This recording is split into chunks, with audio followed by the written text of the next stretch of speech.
ऋतिक सक्सेना जी। राधे राधे महाराज जी। राधे राधे महाराज जी। महाराज जी, जब हर जीवित प्राणी अपने अपने कर्मों के अनुसार प्रारब्ध भोगने को बाध्य है, तो मनुष्य नाम जप कर भगवान की शरण में जाकर अपने दुख सहने की शांति प्राप्त कर सकता है। परंतु वो मूक प्राणी जो बोल नहीं सकते, अपनी तकलीफ किसी से कह नहीं सकते, क्या उनके लिए भी नहीं, किसी कोई अन्य की विधान प्रार्थना? कोई विधान नहीं। इसीलिए तो बड़े भाग मानुष तन पावा, सुर दुर्लभ सद ग्रंथन गावा, साधन धाम मोक्ष कर द्वारा, पाए न जे परलोक समारा, सो परत्र दुख पावई, सिर धुनि धुनि पछताए, काले कर्म ईश्वर मिथ्या दोष लगाए। जो ऐसे बढ़िया मनुष्य देह को प्राप्त करके अपने कर्मों का नाश करके, पाप कर्म का नाश करके भगवत प्राप्ति नहीं करता, सो परत्र दुख पावई, उसे महान दुख मिलेगा। वो सिर धुनि धुनि पछताए, काले कर्म ईश्वर मिथ्या दोष लगाए। अब क्या कुत्ता बनने पर, पशु बनने पर हम अपने प्रारब्ध का नाश थोड़ी कर पाएंगे। मान लो कुत्ते के पेट में पीड़ा हो रही, कौन दवा देगा? कौन जान रहा है कि उसकी पीड़ा? वो बता सकता है क्या? वो फड़फड़ा रहा है। कितने ऐसे जीव हैं जिन तक हमारी पहुंच नहीं है और उनको शारीरिक पीड़ाएं हैं, उनको प्यास है, उनको भूख है, उनको कोई बीमारी है, कौन देख पा रहा है? भोगना ही भोगना है, केवल भोगना है, तड़प तड़प के मरना है, कोई सहयोग देने वाला नहीं है। मनुष्य जीवन में तो हमें कष्ट है तो हम बता सकते हैं मुझे यहाँ पीड़ा है, हम अस्पताल जा सकते हैं। हम अब भजन के द्वारा, अनुष्ठान के द्वारा अपने पूर्व पापों को नष्ट कर सकते हैं। अगर पूर्व पाप नष्ट ना होते तो भगवत प्राप्ति किसी को होती ही नहीं।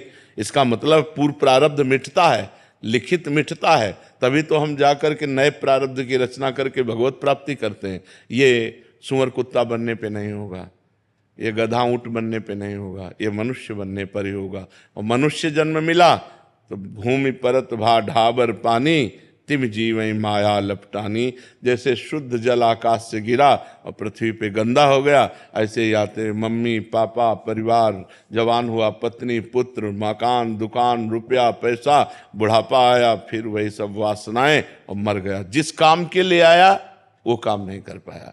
कर्म बंधनों का नाश करके भगवत प्राप्ति करने के लिए आया, वो तो हो नहीं पाया। सब का सब यहीं पड़ा रह गया और वो अपने कर्मों को लेकर यहाँ से चला जाता है। इसलिए विवेकवान वही है जो अपने कर्तव्य को पूजा बना ले और भगवान का नाम जप करते हुए पापों से डरे, कोई पाप कर्म ना करे, तो वो बाजी मार ले जाएगा। नहीं तो माया रौंद देगी, फिर हमको 83,99,999 योनियाँ। जैसे एक योनि है सर्प, अब सर्प योनि में कोबरा है, दुमहा है, अजगर है, कितने प्रकार के सर्प हैं। एक योनि है सर्प। ऐसी 83,99,999 योनियों के बाद एक मनुष्य योनि जब होते तब उसे 84 लाख योनियों में। ऐसे ही हमको अन्य योनियों के विभागों में कब तक भटकना पड़ेगा, जब तक मनुष्य शरीर मिलकर के हम भजन नहीं करेंगे। तो अभी हमें मिल गया है, अब हम सही चलें, पापाचरण न करें, शराब न पिएं, मांस न खाएं, पराई बहन बेटी की तरफ गंदी दृष्टि न रखें, चोरी न करें, हिंसा न करें, नाम जप करें, ईमानदारी से जो पद मिला है अपने पद का ईमानदारी से प्रयोग करें समाज सेवा के लिए। बढ़िया मंगल में पूजा हो गई भगवान की।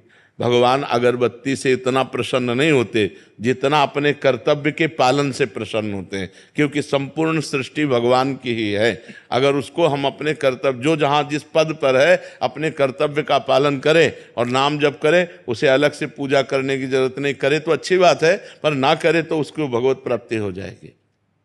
लेकिन महाराज जी, इसमें जैसे अगर कोई भी जीव है, तो अगर कोई और जैसे मनुष्य, कोई उनका प्रियजन उनके लिए प्रार्थना करे, तो क्या इससे उनको कुछ सहायता मिलेगी? कष्ट कुछ कम होगा? नहीं, कष्ट तो कम नहीं होगा, कष्ट कम नहीं हो सकता।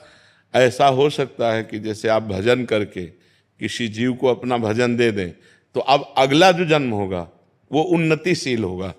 लेकिन इस समय वर्तमान के कष्ट को न काहू के दुख सुख कर दाता, निज कृत कर्म भोग सुन भ्राता। अब हमारे भजन का फल यह है कि ऐसी परिस्थिति में भी हम आनंदित हैं, ऐसी परिस्थिति में भी हम प्रसन्न हैं। हम ऐसे प्रसन्न हैं जैसे स्वस्थ पुरुष प्रसन्न नहीं रह सकता, उससे ज़्यादा हम प्रसन्न हैं। क्यों? भगवान की शरण में है। अगर भगवान की शरण में ना हो तो अभी सब बिगड़ जाए। अभी जो हमें उत्साह है, ये जो हमें पावर मिल रहा है, ये भगवान से मिल रहा है। एक नवीन उत्साह, एक नवीन पावर, एक नवीन आनंद, तो हर समय प्रसन्न रहते हैं। ब्रह्मभूता प्रसन्नात्मा। और यदि ब्रह्म से संबंध नहीं है तो फिर नहीं।